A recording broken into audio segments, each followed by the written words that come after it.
Perfecto. Buen día a todos, le damos la bienvenida a este workshop. Antes que nada vamos a hacer unas pequeñas palabras de bienvenida. Comenzamos con el subsecretario de Desarrollo Económico, Pablo Dramis. Pablo. Hola, bueno, buen día a todos, gracias Luis.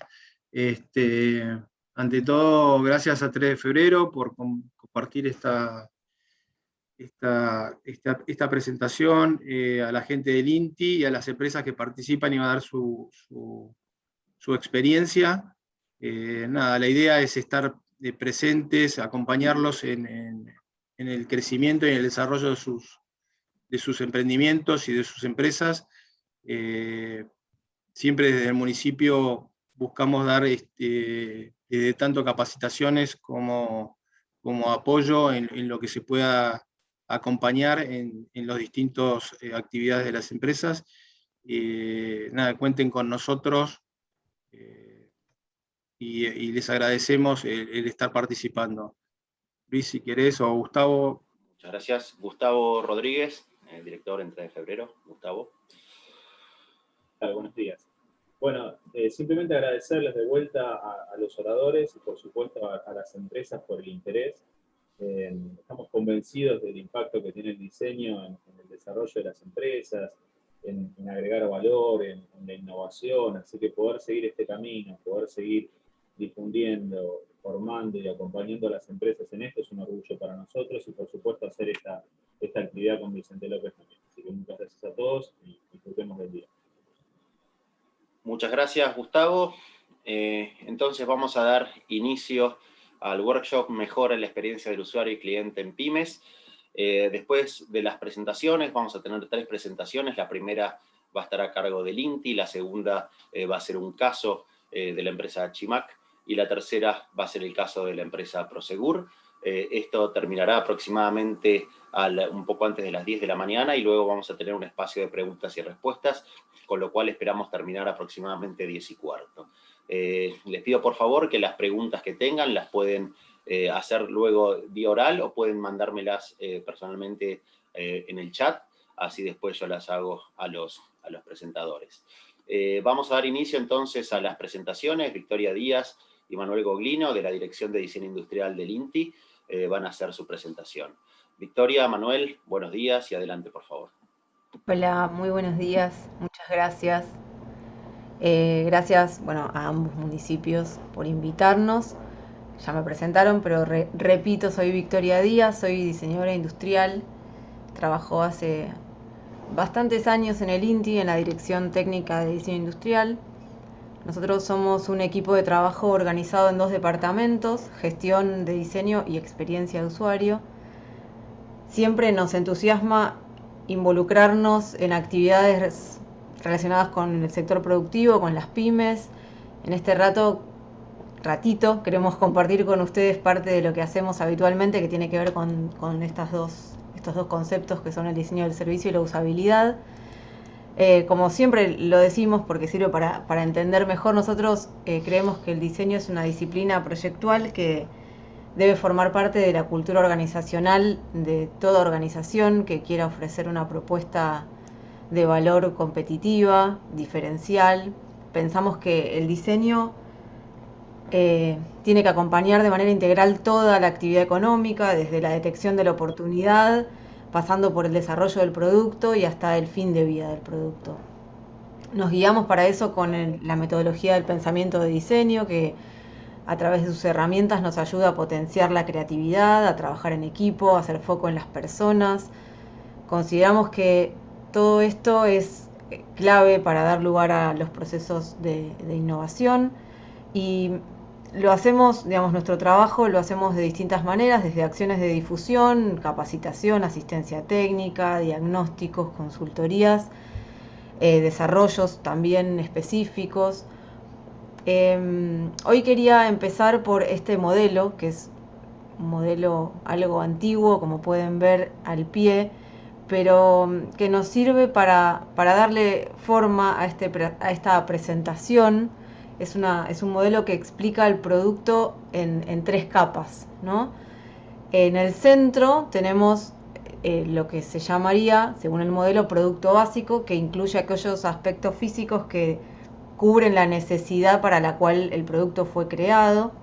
Alrededor de ese centro está el anillo, que es el primer anillo, que es el producto tangible, donde encontramos aspectos que también son físicos, ¿no? Como los del centro, pero que fueron incluidos para satisfacer necesidades adyacentes, como puede ser la forma, el color, el packaging, instrucciones, etcétera. Son elementos que, digamos, complementan y ayudan adyacentemente a cubrir esa necesidad básica.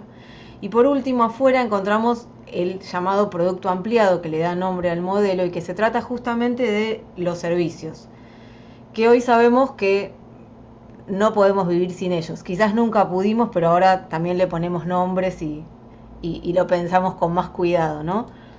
Si bien es un esquema, como decía, antiguo, nos sigue resultando útil y complementario a otros modelos quizás un poco más actuales, y nos da pie para tocar los temas que nos convocaban hoy para charlar. Y bueno, vamos a empezar de afuera hacia adentro.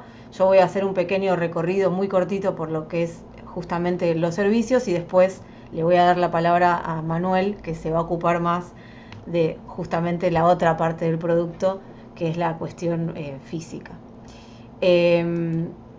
Bueno, ¿por qué INTI Diseño Industrial se interesa en el servicio? Bueno, tiene que ver con lo que decía recién. Estos servicios que rodean al producto son los que nos ayudan también a satisfacer esa necesidad a cubrir, en la medida en que de alguna forma mejoran la prestación del producto, y por eso nos compete también, porque lo que estamos haciendo no es otra cosa que diseñar una mejor experiencia, de alguna manera, con todos estos elementos.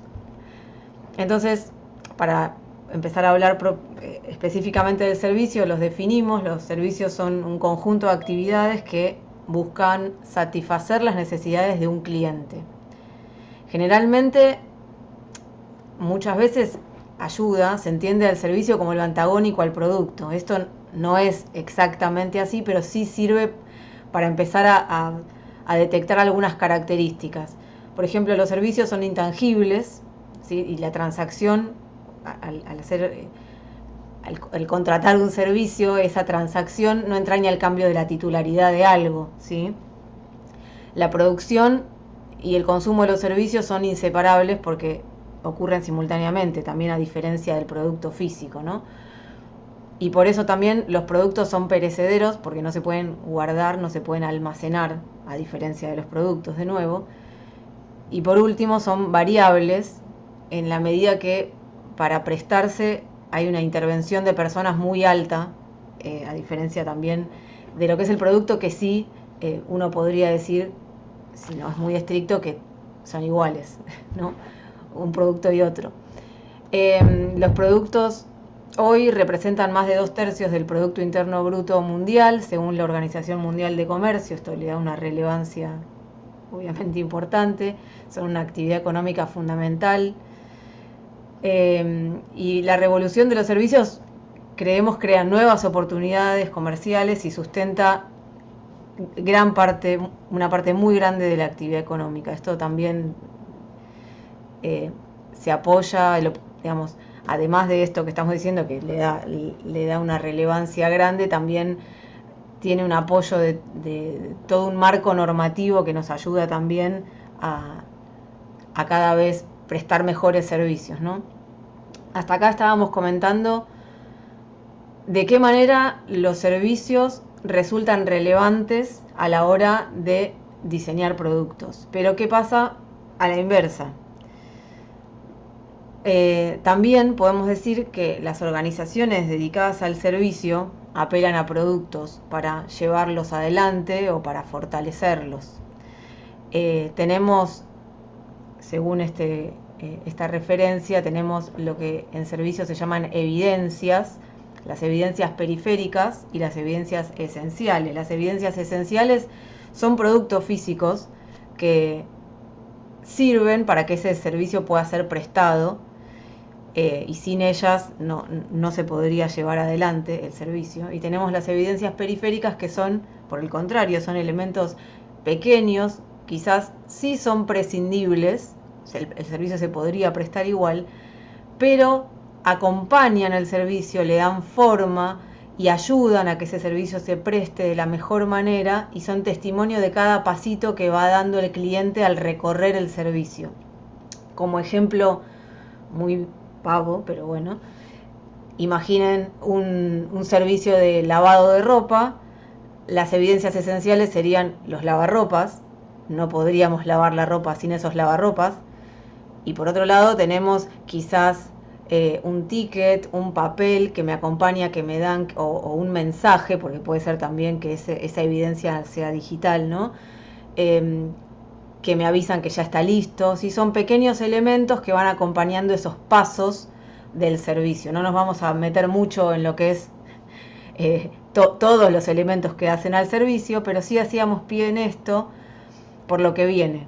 Porque estábamos diciendo que los productos se rodeaban de servicios y ahora estamos diciendo que los servicios se apoyan en productos. Entonces, a partir de estos dos modelos de productos y servicios ampliados, digamos, podemos ver este modelo que lo que muestra es la existencia de, en realidad, un continuo, ¿no? de bienes y servicios. Mientras que en la economía tradicional, antigua, se establecía como una distinción, un límite claro entre yo soy una empresa de bienes, yo soy una empresa de servicios, hoy el producto y el servicio se mezclan, se potencian y se combinan de distintas maneras. Porque lo que sucede es que el cliente no quiere ni un producto ni un servicio, esa es la realidad.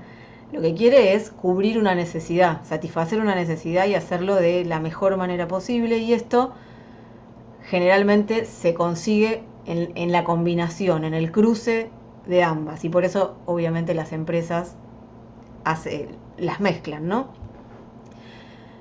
Entonces, si toda empresa brinda un servicio y si sé que a partir de ese servicio puedo agregar valor, ¿por qué no pensarlo desde el diseño? Dice un diseñador, como todo.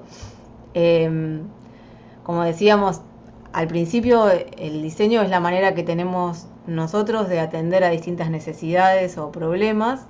Lo que hacemos es planificar soluciones. En la medida que entendemos al servicio como una necesidad en la organización o como una oportunidad de agregar valor para el cliente, podemos delinear cómo va a ser ese servicio, cómo lo voy a llevar adelante, cómo voy a controlar la calidad del servicio. Y eso justamente va a ser diseñar el servicio. El servicio sabemos que es como disciplina un poco joven, pero hay un montón de bibliografía y herramientas, métodos en permanente cambio, evolución, construcción, que ayudan a pensar y crear servicios nuevos, mejorar servicios existentes. Como dice en la pantalla, es la actividad para planificar y organizar los recursos de una empresa para mejorar directamente la experiencia del empleado e indirectamente la experiencia del cliente. Esto es según la definición, y no porque la experiencia del cliente sea menos importante, sino porque se mejora a través de lo que se haga internamente en la empresa. El diseño del servicio se centra en esos procesos internos justamente. Muchas veces se suele pensar el servicio como una representación teatral donde se pueden separar el escenario y el detrás de escena, en función de lo que los clientes, que serían el público, ven y lo que los clientes no ven. Este público ve todo el escenario, ve los actores, ve el vestuario, la orquesta, ve el set, pero detrás del telón hay todo un ecosistema completo, está el director, los asistentes, los coordinadores de iluminación, los diseñadores de la escenografía. Y aunque todo esto que está detrás no es visto por el cliente, juega un papel fundamental en la configuración de la experiencia que este cliente, que en este caso es el público, tienen. Entonces, cuando existen problemas detrás de escena, hay consecuencias obviamente en el escenario, y en este caso, en esta analogía que hacemos, tenemos un servicio deficiente con problemas, tenemos un cliente frustrado, etc. El diseño del sistema lo que busca es mejorar la experiencia de los empleados, como decíamos, lo que a su vez permite crear entonces una mejor experiencia para los clientes. Acá en esta frase lo que pretendemos contar es que, y apoyándonos en lo que decíamos del diseño, ¿no? Los servicios no pueden depender de la suerte, de la buena voluntad o de las ganas que uno tiene un día, sino que tienen que ser pensados, tienen que ser definidos, diseñados. Y el diseño del servicio creemos que tiene un rol estratégico, además, que tiene que estar alineado con la misión y con la visión de la empresa y también con el modelo de negocio. Bueno, y hasta acá rompemos el hielo un poco con este chiste. Estábamos refiriéndonos al servicio, de alguna manera estábamos pensando, como decíamos, en los clientes, ¿no? Pero lo que estamos viendo acá es que, bueno, no termina todo en el cliente, ¿no? Tenemos otra experiencia que nos resulta relevante, que es la experiencia de los usuarios. Esto me da pie para mudarme a otro de los temas que queríamos tocar. Sabemos que, bueno, lo que estamos pasando de hablar de clientes y del servicio a hablar de los usuarios, que son los que están en contacto con el producto, ¿no?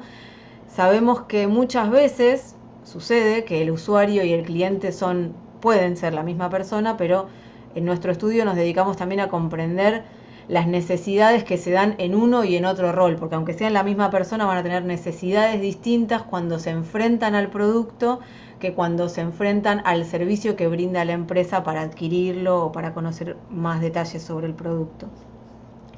Entonces, como una simplificación, digamos, podemos decir que el cliente es aquel que se relaciona con la empresa a través del servicio y el usuario es el que se relaciona con el producto a través de su interfaz. Son personas y a nosotros, bueno, en el área donde trabajamos, nos enfocamos en lo que llamamos diseño para las personas, por eso, bueno, queríamos hablar de ambas personas que están del otro lado de la empresa, ¿no? Y hablar del usuario nos conduce a hablar de una palabra clave para nosotros, que es la usabilidad, que es la medida en que las personas pueden usar un producto para conseguir objetivos específicos con, como dice, efectividad, eficiencia y satisfacción en un contexto de uso determinado. Esto, digamos, hace en definitiva a la experiencia del usuario, ¿sí? Pasás, Mari, la filmina. Como decía recién, no sé si lo dije, pero lo que va a definir esa característica, que es la usabilidad, que es la que nos permite como usuarios usar los productos, se va a definir de alguna manera a través de las interfaces, ¿sí? Las interfaces son esos elementos que están en el producto o en el producto ampliado que nos van a permitir relacionarnos con él, interactuar con el producto. Vamos a ver que hay productos naturalmente más interactivos, ¿sí? Y productos que quizás tienen esa interfaz más escondida. De lo que estamos hablando es de interfaces y la podemos ver en distintos lugares, en distintos productos y de distintas maneras. Acá estamos viendo, digamos, en pantalla tanto interfaces físicas como digitales, y tenemos también, pásame María otra, hay interfaces que son muy determinantes, ¿no? Porque quizás el uso de ese producto involucra intercambio de dinero, o en la primera foto es un producto médico donde un mal uso, o sea, un no entendimiento del producto puede tener una consecuencia muy grave. Pasala, Mari. Hay interfaces que aparentemente son simples y que quizás tienen que ver más con el cotidiano, pero que aún así podemos ver cómo se subutilizan productos, no se explotan todas las utilidades, o que cometemos errores sistemáticamente porque quizás no están dados claramente los mandos. Pásame otra. Pásame a la próxima, Mari. Perdón que se me trabó. A ver. No hay problema. Ahí está. Bueno.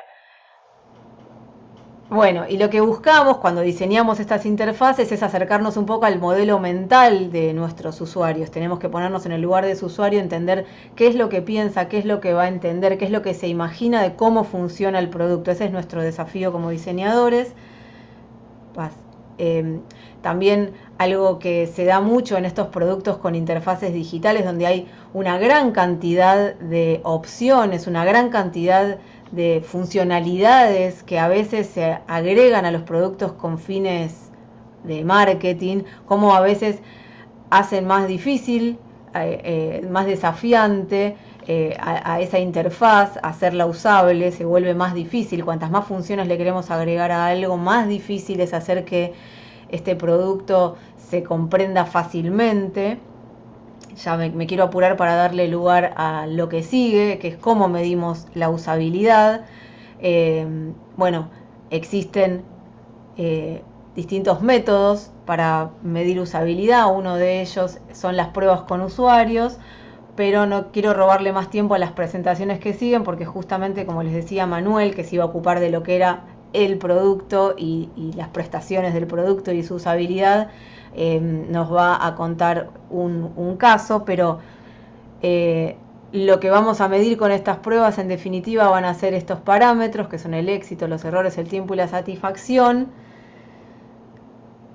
Y bueno, y ahora entonces, Manuel, me callo ya y te dejo hablar a vos. Gracias, Vicky. Y a través del caso creo que se va a quizás a terminar de entender lo que empecé a plantear.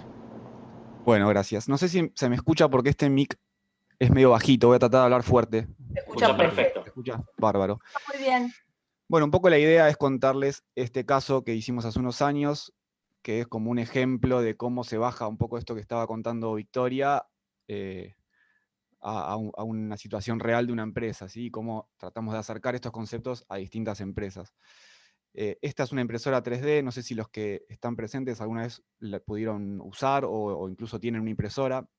Las impresoras 3D son máquinas herramientas con una relativa complejidad en su uso, con lo cual había un desafío ahí para medir cómo se iban a enfrentar los usuarios a este producto y cómo se iban a enfrentar a las distintas interfaces, porque también, como decía Victoria, la interfaz, uno por ahí tiende a pensar que es la pantallita que se ve ahí o es una interfaz digital, pero en realidad, en el caso de los productos físicos, hay interfaces que no son digitales y que son en realidad pequeñas zonas del producto que entran en contacto con el usuario o a través de las cuales el usuario interactúa con ese producto, y entonces está bueno analizar cómo es esa interacción y cómo se puede mejorar esa interacción para que, perdón, para que el usuario, digamos, tenga una experiencia de uso exitosa.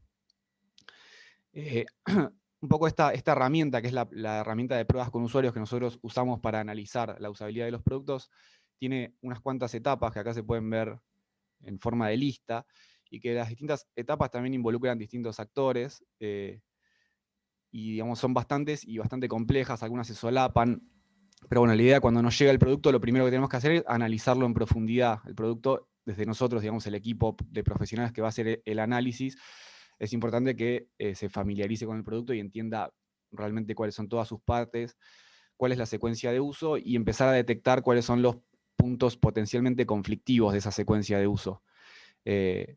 Acá, bueno, en esta filmina se ve un poco un esquema, digamos, volcamos un boceto de lo que sería la secuencia de uso de una impresora. Como ven, tiene unos cuantos pasos. Las impresoras 3D además son productos que particularmente en su secuencia de uso, digamos, son secuencias de uso quizás ramificadas, porque ni siquiera es que son lineales, y muchas veces la secuencia arranca usando otros productos aledaños. O sea, por ahí para imprimir en 3D uno tiene que arrancar modelando en 3D una pieza, después tiene que pasar a un software que transforma ese modelo 3D en un archivo, que lo va a pasar a una tarjeta de memoria, que después la va a ingresar en la máquina. Es decir, la secuencia de uso tiene muchos pasos e involucra distintos productos. Entonces, bueno, mapear esta secuencia de uso nos permite detectar cuáles van a ser, a priori, digamos, los puntos que nosotros creemos que van a ser más críticos, o donde se puede empezar a detectar que pueda llegar a haber algún problema de usabilidad. En el caso de la impresora, hubo algunos puntos, por ejemplo, en la carga del filamento, el nivelado de cama, hubo algunos puntos específicos que ya con las pruebas preliminares empezamos a detectar que podía llegar a tener problemas de usabilidad. Y en paralelo, ahí en la siguiente filmina se veía que se empieza a determinar el perfil de usuario, porque también es importante a la hora de realizar las pruebas, enfrentar el producto con un usuario potencialmente un usuario real del producto, ¿sí? Para evitar que se enfrente a problemas o a desafíos que por ahí un usuario real no se enfrentaría, ¿no? Pero bueno, entonces tenemos, o sea, al principio se analiza el producto, se determina esta secuencia, se mapea y se empiezan a detectar cuáles van a ser estos puntos más críticos para después poder avanzar con las pruebas reales con usuarios. Esta sería una imagen de una prueba real que hicimos con uno de los usuarios que convocamos. Nosotros habíamos convocado usuarios con un perfil de diseñadores industriales o de ingeniería, que son generalmente el tipo de usuarios que compra este tipo de productos.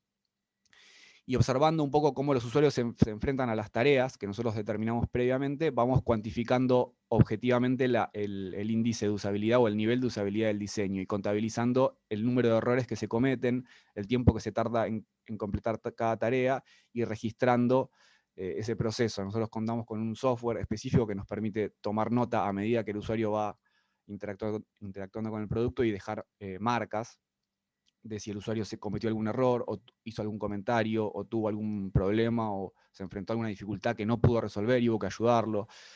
Entonces, a medida que vamos analizando distintos usuarios, podemos ir contabilizando estos errores y ir detectando en qué puntos o en qué zonas del producto existe una oportunidad de mejora o existe un problema para los usuarios.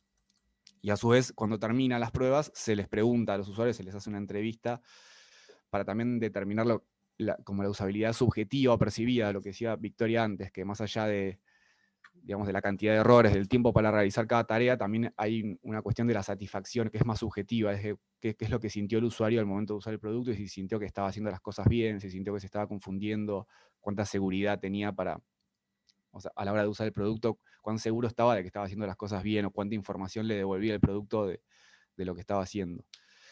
Y por último, en la anterior, bueno, en realidad elaboramos en paralelo un informe que le entregamos a la empresa, donde listamos digamos, estos puntos conflictivos y también elaboramos como algunas recomendaciones de mejora que tratamos de que sean en general implementables para la empresa. Ahí, digamos, es importante también para nosotros entender cuál es la situación de cada empresa y entender también cuáles son los procesos productivos que involucran ese producto y de qué manera por ahí a veces se pueden salvar algunos problemas de usabilidad, quizás a partir de incorporar alguna información en el manual, o a partir de modificar o agregar algún sticker de advertencia, o modificar la información disponible al usuario, y no necesariamente quizás resolver un problema de usabilidad implique o tenga que implicar rediseñar una pieza que por ahí implica un costo elevado y muchas veces es inviable. Entonces también es importante acá también como tener en cuenta las posibilidades reales de implementar un posible cambio en el producto de la empresa a la hora de hacer estas recomendaciones. Y bueno, acá en el caso de la impresora de León 2020 de Chimac, la empresa tomó este informe y al tiempo lanzó una nueva versión de impresora, que es esta que se ve en pantalla, que es la León 2040, donde implementó algunas de las mejoras que nosotros les recomendamos en las pruebas que habíamos hecho. Acá se ven en la imagen algunas mejoras, digamos, cambió la posición del lector de tarjeta, que se había detectado que era un punto bastante conflictivo para los usuarios encontrar dónde ingresar la tarjeta. Se mejoró la zona donde se ubican los filamentos o la pieza, el portarrollo de filamento, se le agregó una pantalla táctil, algunos etiquetados de seguridad, digamos, se implementaron una cantidad de mejoras que por ahí eso no requirieron una gran inversión, pero realmente digamos, implicaron o significaron un cambio a la hora de usar el producto por los usuarios. Esto fue así como muy rápidamente la experiencia que tuvimos, y ahora David, que es el dueño de la empresa, va a explicar un poco más desde su lado cómo fue la experiencia y contar un poco su historia. Así que le dejo la palabra a David. Buenos días, gracias Manuel. Gracias por la invitación a los municipios y a INTI. Les quiero contar un poquito la historia. Nosotros venimos de una empresa madre, siguiente, ahí está, de fabricación de autopartes familiar, en la cual lo que solíamos hacer y nuestra relación con el diseño, siguiente, era copiar. Son autopartes para el mercado de reposición que el cliente lo que exige es que sea lo más parecido posible para tener una seguridad sobre el producto y que no falle. Simplemente eso. La industria que todos los días trabajamos tenía esa necesidad. Entonces, a partir del año 2012, nos surge la inquietud de adentrarnos en el desarrollo de impresoras 3D.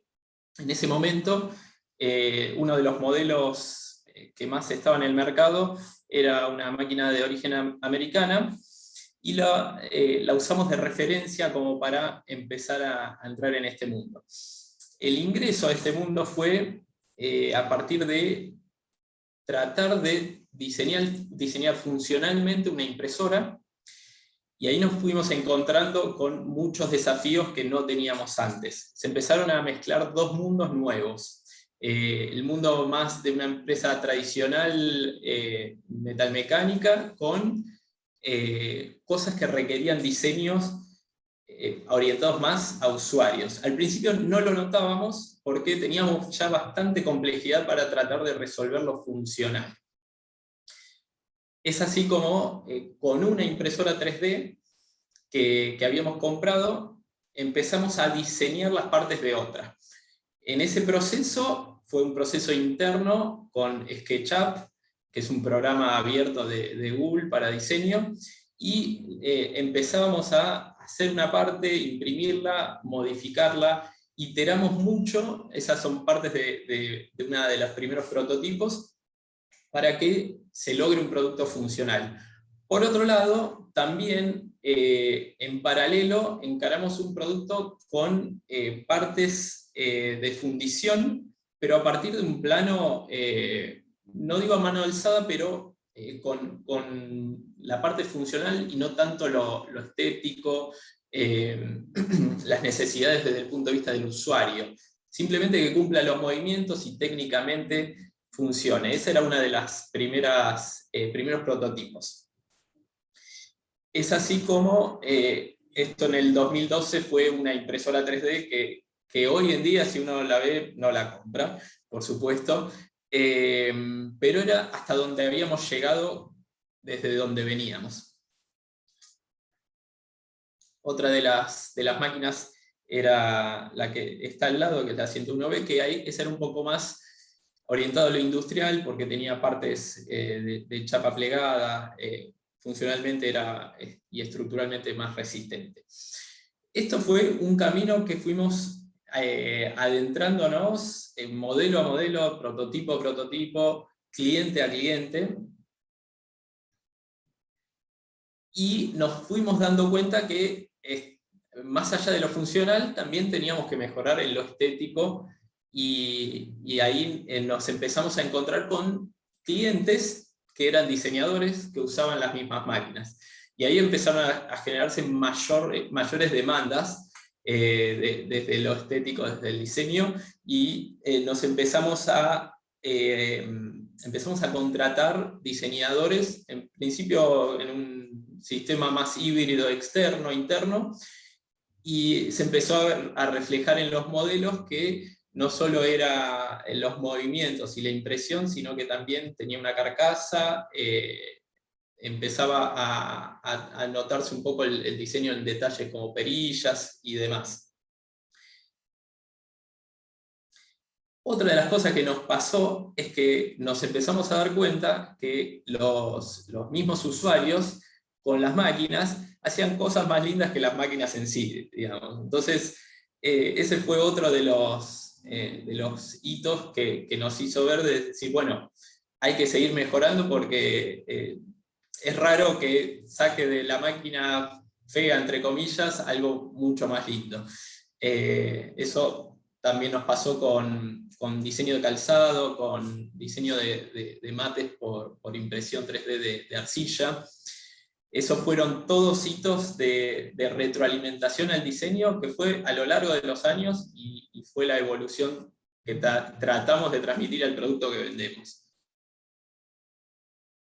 Tuvimos también presencia en muchas charlas de UTN, en visitas a empresas usuarias de nuestras máquinas.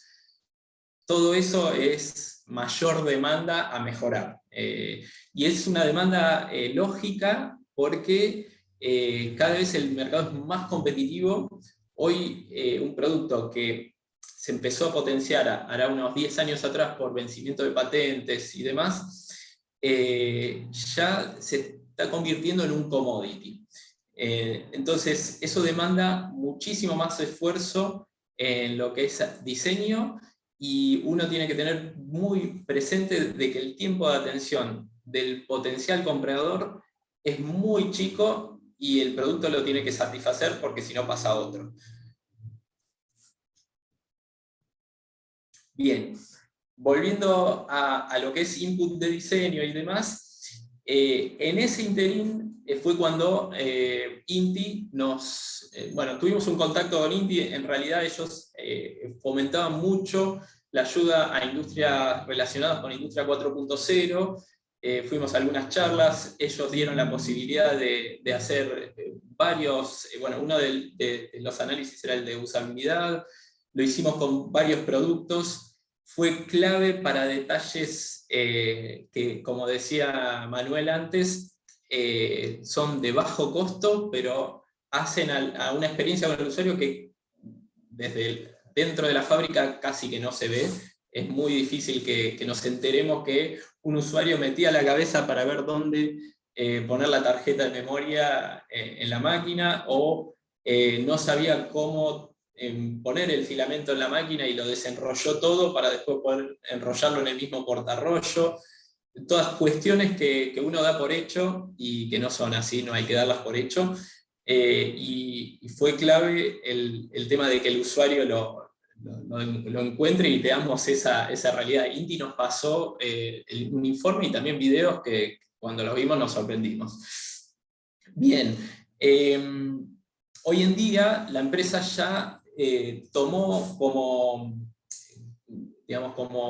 necesidad y como algo básico que dentro del ADN de cada máquina ya tiene que estar el diseño, y tiene que haber un trabajo incluso interdisciplinario.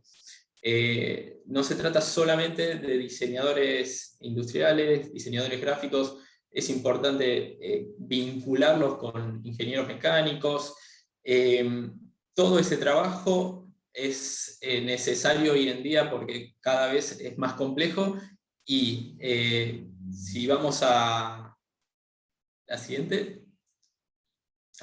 Estos son evoluciones de productos. Esta es una extrusora de pasta que teníamos un modelo anterior que ahora lo vemos en el siguiente.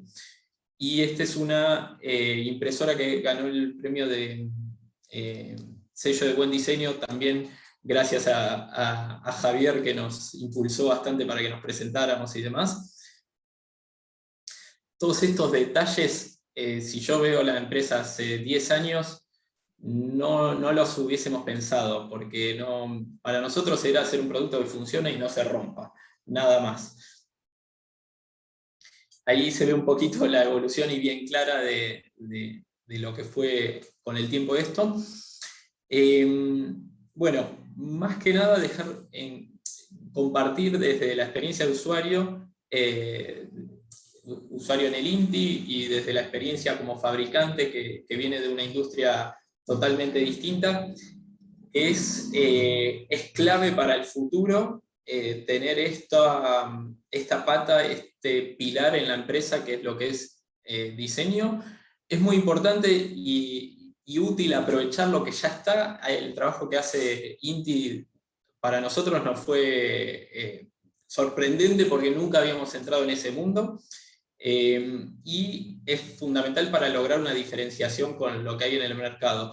Este producto, por ejemplo, es un resumen de lo que se logró estructuralmente en la empresa a lo largo de los años. En 45 días durante la pandemia se diseñó, se mandó a analizar en el diseño de esto se involucraron ingenieros electrónicos, ingeniero mecánico y diseñadores, y logramos sacar un producto necesario para un momento en solo 45 días, gracias a que la estructura ya estaba funcional, digamos. Nos adaptamos al contexto, Solamente lo uso como ejemplo de eso, de lo valioso de haber trabajado los años anteriores y entendido lo importante del diseño.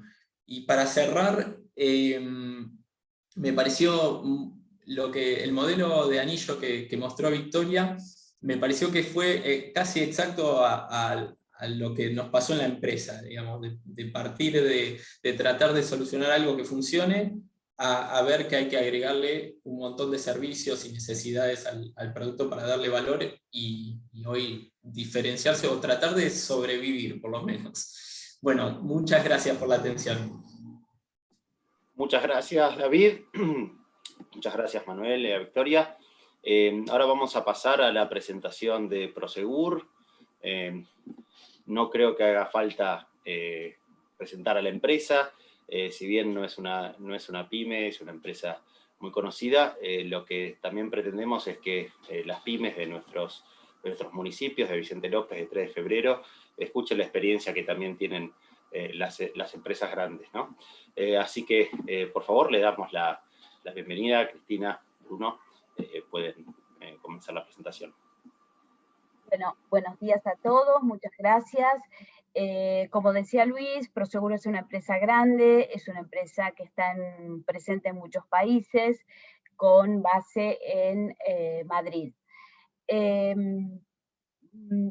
Prosegur tiene varias líneas de negocios. Una es lo que nosotros llamamos Prosegur Cash, que es transporte de valores y gestión del efectivo.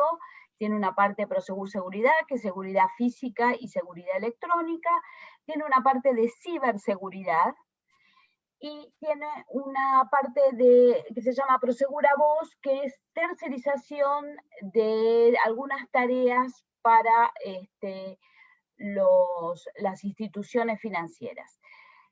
Nosotros ahora estamos hablando de Prosegur Alarmas. Prosegur Alarmas es la empresa, es la unidad de negocio de Prosegur, que es lo que se llama un B2C, que atiende al consumidor final.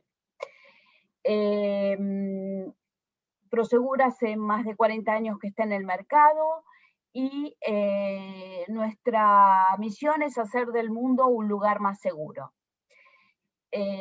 Dentro de Prosegur Alarmas proporcionamos a nuestros clientes soluciones avanzadas con un alto componente tecnológico y diseñadas para añadir valor al servicio. Nosotros tenemos alarmas para hogares y para comercios, alarmas para los vehículos, localizadores, y el más moderno y que se diseñó acá en Argentina fue el Ojo del Halcón, que no sé si lo vieron, es un tótem con un vigilador que está en una central de alarmas y permite controlar varias cámaras de ese comercio, de ese edificio simultáneamente, con la ventaja de que no puede ser, ve un peligro y puede accionar sin verse que lo amenacen a alguien o que tenga porque no está en el lugar. Bueno, para contarles nuestra experiencia del cliente, les voy a presentar a Bruno Cabezas, que es el responsable de fidelización. Así que, Bruno, si querés, me decís cuando después paso la hoja, te dejo con la audiencia.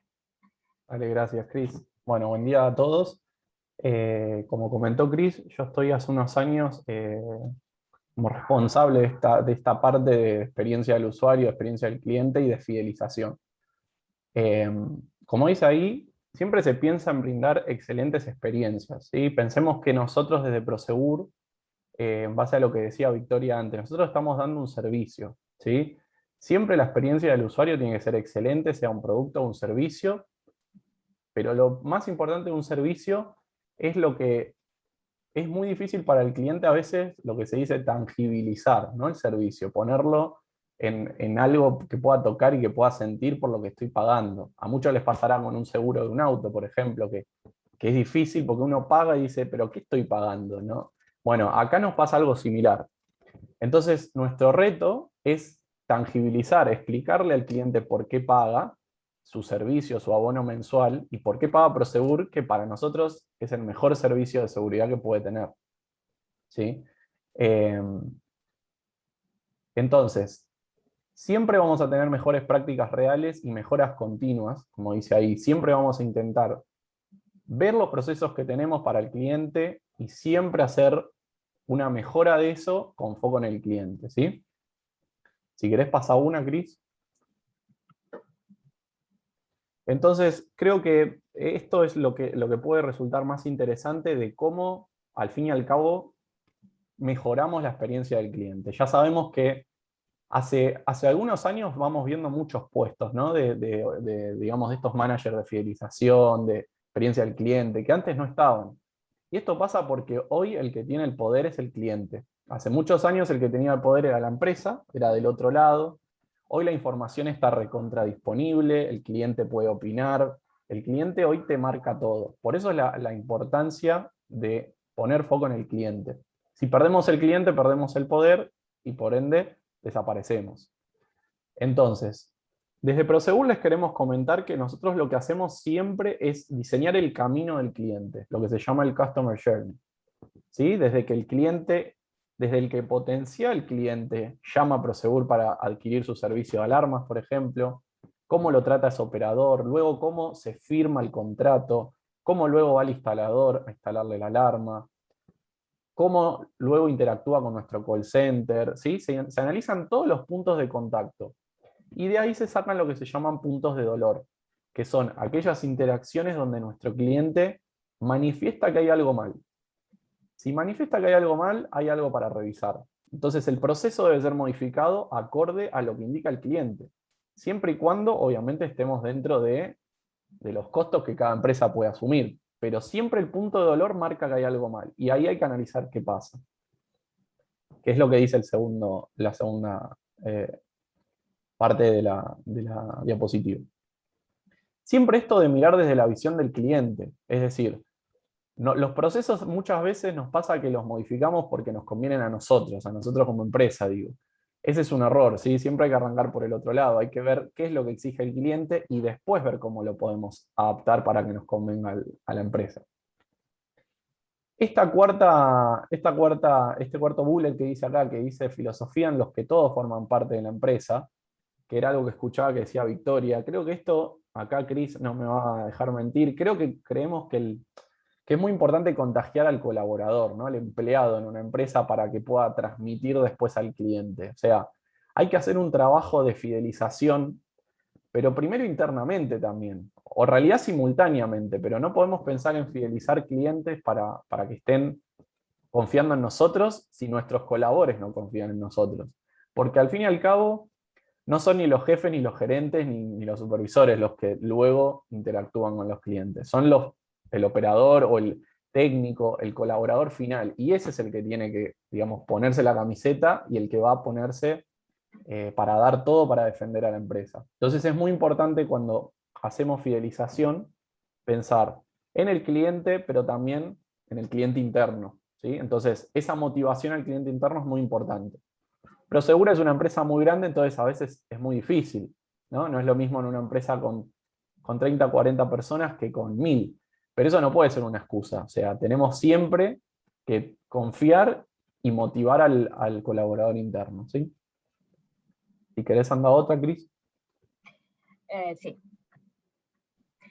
Perdón, Bruno, me parece importante este último punto, que hay que crear una cultura en la que los reclamos y los comentarios de los clientes se respeten lo suficiente como para darles una respuesta, como para que el cliente se sienta escuchado y atendido. A veces vamos a poder solucionar, a veces no, pero lo importante es que el cliente reciba un feedback de nuestro lado. Sí. Bueno, acá... Sí, Cris, gracias. Acá, nada, a veces es difícil poner todo esto en nosotros, siempre queremos medirlo, ¿no? A ver cómo estamos. Nos dio un 80%, siempre queremos medirlo para lo que no se mide no se puede mejorar. Esa es una gran frase. Entonces, algunas ideas o disparadores que les queremos aportar. Nosotros siempre medimos este camino que le indicamos, siempre lo medimos con encuestas, ¿sí? Estas encuestas siempre se van amoldando a lo que, digamos, a lo que la empresa quiere obtener, ¿no? No hay que preguntar por preguntar, hay que preguntar lo que queremos medir y lo que estamos después seguros que vamos a poder cambiar. Porque si yo le pregunto, quiere que, no sé, que su alarma haga X cosa y después no voy a poder hacer nada, no lo preguntemos. Entonces, preguntemos lo que el cliente quiere y lo que nosotros vamos a poder hacer algo al respecto. Siempre hay una pregunta que todos cuando consumen algún producto o servicio les debe llegar a ustedes, ¿no? Que es la famosa, ¿recomendaría este servicio, este producto a amigos o familiares? Esa pregunta es lo que se llama conceptualmente el NPS, si alguno lo escucha hablar, cuyas siglas en inglés significa justamente la fidelización del cliente. Se mide del 0 al 10 e indica cuán conforme está el cliente con el servicio, ¿sí? Otro indicador que ven más abajo dice PCS y NPS. Tengamos en cuenta que una cosa es cuán contento estamos con la empresa por consumir su servicio o su producto, y otra cosa es cuán contento estamos con la interacción, ¿sí? Yo puedo, por ejemplo, a muchos nos debe pasar, llamo a un call center, el operador que nos atiende fantástico, nos explica, nos trata muy bien, amablemente, tenemos una satisfacción alta con ese operador. Pero resulta que la empresa, por ejemplo, me cobró un mes de más el servicio. Entonces el operador, todo lo que explica es correcto, pero nosotros estamos disconformes con la empresa, ¿sí? Esto en Prosegur lo vemos mucho. Se castiga a la empresa, pero se pondera a la persona, por ejemplo, que me atendió en el call center. Y todo esto se analiza constantemente para ver qué es lo que fallamos, porque muchas veces es un problema más corporativo que a nivel transaccional, ¿sí? Estas son encuestas que se hacen siempre, después podemos hacer encuestas puntuales, ¿sí? Las encuestas, por ejemplo, si notamos que hay alguna desviación, lanzamos encuestas, ¿sí? Y como dice el último punto, no solo consideramos el relato del cliente, sino que analizamos datos duros, ¿sí? Siempre, por ejemplo, si el cliente nos marca que estamos demorando mucho en enviarle un técnico a su domicilio, vamos al dato duro. ¿Qué es el dato duro? Bueno, vayamos a ver la demora. ¿Cuánto estamos tardando realmente? Y les aseguro que el 99% de los casos lo que marca el cliente se ve luego en el dato duro, ¿sí? Entonces, está bueno medir todo. Quizás acá nuestro consejo, nuestra humilde reflexión con Cris es midamos lo que vamos a después hacer algo y lo que no midamos no se va a mejorar porque no vamos a saber de dónde partimos, ¿sí? Creo que la encuesta es un buen puntapié. Con Cris ayer cuando hablábamos decíamos, no es necesario un gran software para tener encuestas. Lo que es necesario es tener ganas de hacerlas y después tener ganas de leerlas. Porque después cuando nos llegan 10.000 encuestas y nadie las quiere leer, bueno, de vuelta, ¿no? ¿Para qué las hacemos? Entonces, no es necesario un gran sistema tecnológico, es necesario hacerlas, medirlas y después hacer algo. Cris, no sé si nos quedaba algo más. Sí, lo que medimos, digamos. Y después acá algunas acciones que hacemos que les queremos comentar digamos, desde este sector de experiencia del cliente. Hacemos llamados de fidelización. ¿Para qué son estos llamados? Quizás tenemos clientes, como les decía, el caso del seguro del auto, ¿no? Quizás una persona paga un seguro y hace 3 años que no le pasa nada con el auto, entonces empieza a perder esa tangibilidad con el producto. Entonces muchas veces nosotros hacemos llamados a aquellos que no tenemos tanto contacto, le preguntamos si está todo bien, si precisa algo. Esto es muy raro, porque en general vieron que cuando nos llaman es para vendernos algo. Bueno, este llamado es muy bueno porque es un llamado que no tiene un interés comercial, sino tiene un interés genuino de ver cómo está el cliente. Si no nos llama hace mucho por algo en especial, si podemos ayudarlo, mandarle un técnico a ver que revise su alarma. Si necesita comprar algo adicional. Sí, o no usa la alarma, por ejemplo. O no usa la alarma. No sabemos si la alarma si se usa o no. Claro, a nosotros de Prosegur nos llega que no usa la alarma, pero indagamos, ¿por qué no la usás? Y, ¿sabes que ahora tengo una mascota, entonces quizás la mascota me hace disparar, entonces le decimos, pero hay un servicio nuevo que usted puede igual tener la mascota. Bueno, esa llamada la verdad que la marcamos porque la valora un montonazo el cliente. Es desinteresada, no se busca vender y se termina pagando porque el cliente queda fidelizado y evitamos que se vaya después de la empresa. Entonces es muy bueno. Tenemos mucha omnicanalidad o redes sociales. Esto también es importante. A veces vemos que podemos tener Instagram, Twitter, Facebook, pero si vamos a habilitar un canal, demos una respuesta, ¿no? No habilitemos Facebook o Instagram para ser los mejores del mercado y después alguien nos reclama por Instagram y devolvemos a los 2-3 días recién la respuesta. Entonces, lo que buscamos es tener omnicanalidad, pero que sea pareja. Que un llamado telefónico o un reclamo por Twitter tenga la misma evolución y la misma rapidez, ¿no? Bueno, calidad, obviamente, en nuestro servicio. Prosegur es eso, Prosegur es calidad, entonces no podemos perder eso, porque si no, va a ser lo mismo contratar Prosegur que la competencia. Esto decimos, nos preocupamos por saber nuestros clientes, estos llamados que les decíamos antes con Cris. Potenciamos a nuestros colaboradores y capacitación continua, que era lo que les decíamos antes, ¿sí? Tengamos foco en el cliente, pero no perdamos al colaborador, que es al fin y al cabo el que pone la cara por Prosegur. Entonces eso es importante, hay que capacitarlo continuamente, hay que premiarlo cuando hace las cosas bien, hay que hacer reuniones de seguimiento, eso también es muy importante. Creo que no... Cris, no sé si nos quedaba algo. Sí, no, nada. Lo único que no les dije, yo soy responsable del área de proyectos, productividad y procesos de Prosegur Alarmas, porque no me presenté yo, presenté a Bruno y no me había presentado yo. Bueno, quedamos a disposición por cualquier consulta, así que espero les haya servido. Tratamos de bajarlo a tierra para que se pueda aprovechar, para que lo pueda aprovechar sin importar la cantidad de recursos que uno tenga. Sí. Muchas gracias, Cristina. Muchas gracias, Bruno. Muchas gracias a todos por las presentaciones de hoy. Pasamos si hay alguna pregunta para hacerle a alguno de los participantes o en general. Si alguno tiene alguna pregunta. Bueno, yo quería aprovechar y preguntarles, ante que nada agradecerles a todos, a las empresas y al INTI por la participación y por esta charla interesante. Y quería preguntarle a Victoria y a Manuel, no sé, a cualquiera de los dos, si esto, digamos, todo el tema del diseño es aplicable a cualquier industria y en cualquier etapa del proceso que esté el producto o el servicio en desarrollo o ya desarrollado. Empiezo contestando yo y después Manuel, si quiere, me complementa. En principio sí, como, bueno, quizás se notaba en mis expresiones, nosotros como diseñadores entendemos que, bueno, el diseño lo podemos llevar a cualquier industria.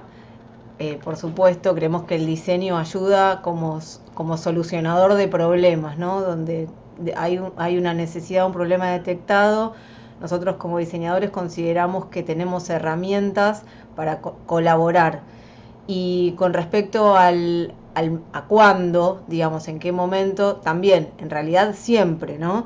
Pero lo que promovemos desde cómo concebimos el diseño es que el diseño debería estar presente desde esa detección de la necesidad, ¿no? Idealmente. Por supuesto que si llegamos más tarde, también siempre algo vamos a poder hacer, y aunque más no sea una reflexión sobre lo hecho para próximas futuras acciones, pero como ideal nosotros entendemos que el diseño, o la mirada que podemos darle los diseñadores a un proyecto, a un desarrollo, idealmente debería estar desde el comienzo, porque podemos quizás evitar algunas fallas que quizás podrían ser detectadas, digamos, a través de las herramientas que utilizamos y la metodología que proponemos, evitar equivocarnos caro, le decimos, equivocarnos caro porque quizás sin esta mirada del diseño y si no planificamos lo que vamos a hacer con estos ojos, vamos a avanzar mucho en el proyecto y vamos a darnos cuenta que nos equivocamos cuando el producto ya esté resuelto, ya esté en el mercado y ya haya fallado, y volver atrás cuesta mucho. Nuestra idea es, a través del proceso que proponemos, es validar con usuarios cuanto antes, es estudiar cuáles son las necesidades reales, y de esa manera lo que pretendemos es, de alguna manera, ahorrarnos esos problemas a futuro. Pero bueno, por ahí Manu quiere complementar un poco, o opina distinto.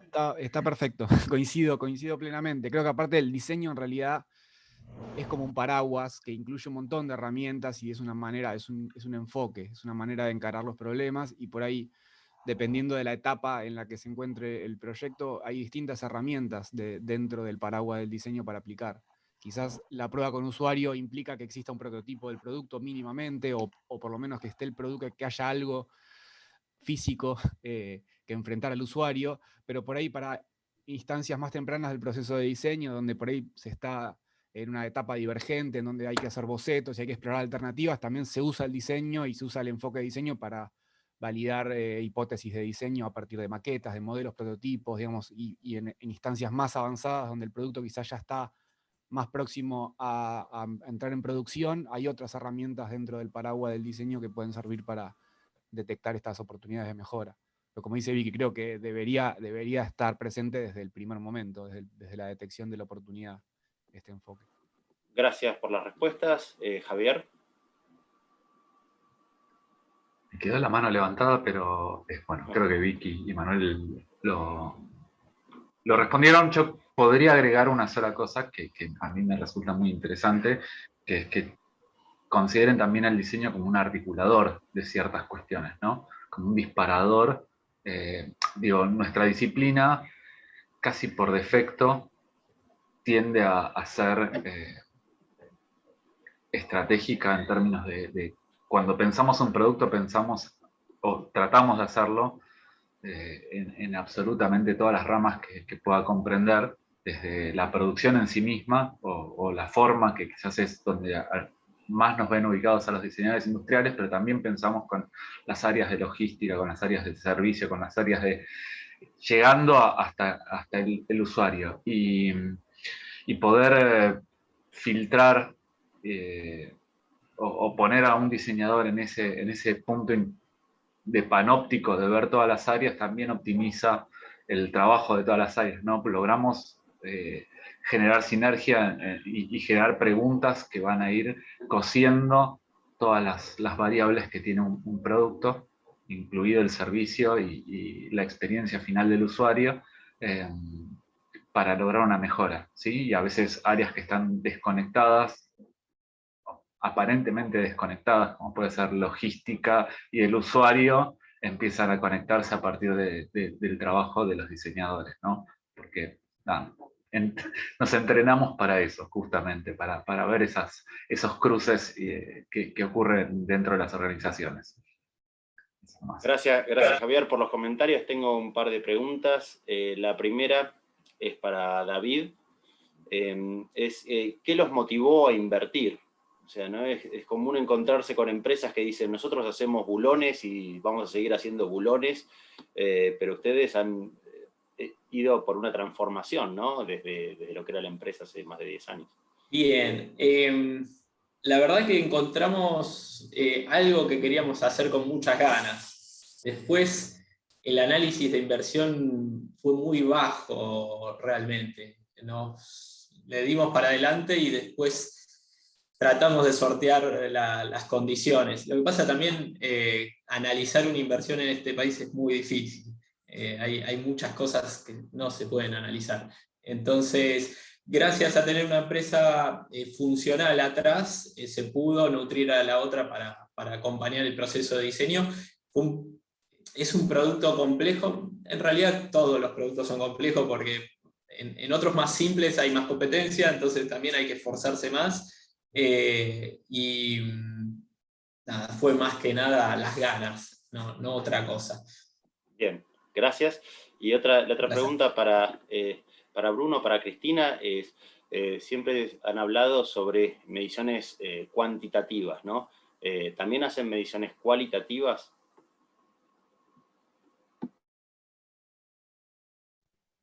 Bruno.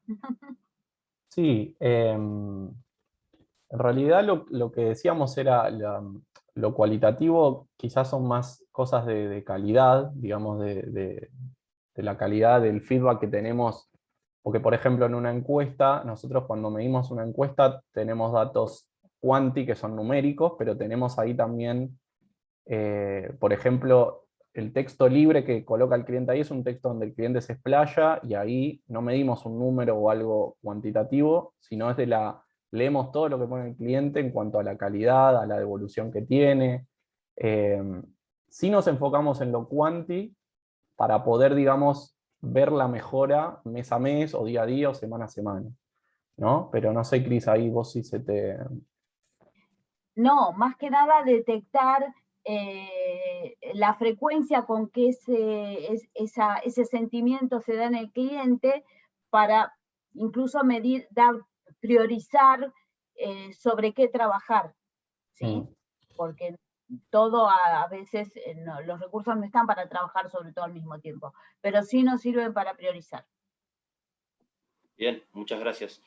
Mario, habías levantado la mano. Mario Sever.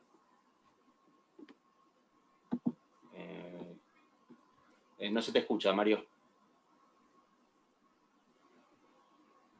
No está tampoco. muteado, pero no le deben dar bien el micrófono. Sí. Cosas que suceden, no se escucha. A lo mejor lo puedo escribir. Si podés escribirla, sí, estaría bien.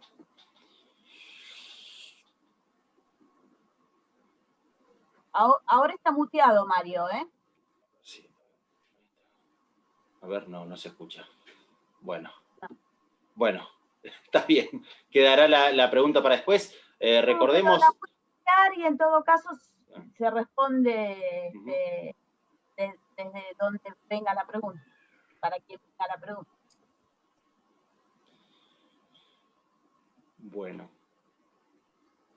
yo aprovecho y les hago una pregunta yo, que también va para David y para Victoria y para Manuel, si digamos el INTI hoy sigue participando con ustedes, más allá de esta intervención que tuvieron al principio, o no sé cómo es el vínculo, ya quedó con el INTI entre ustedes y Chimac. Sí, hicimos más de una intervención en 2 productos. También se hicieron algunos análisis de material para proyectos y se está encarando algún proyecto ahora en conjunto asociativo o presentando para encarar. bien. Bueno, vamos entonces a ir culminando. Agradecemos mucho la presencia de todos hoy en día. Estas presentaciones fueron grabadas y se las estamos haciendo llegar también a los que han participado y a otras empresas de nuestros municipios. Les agradecemos nuevamente, que terminen muy bien el día y muchas gracias. Bueno, gracias a todos por la atención y a los otros que estuvieron, que fue muy interesante. Gracias.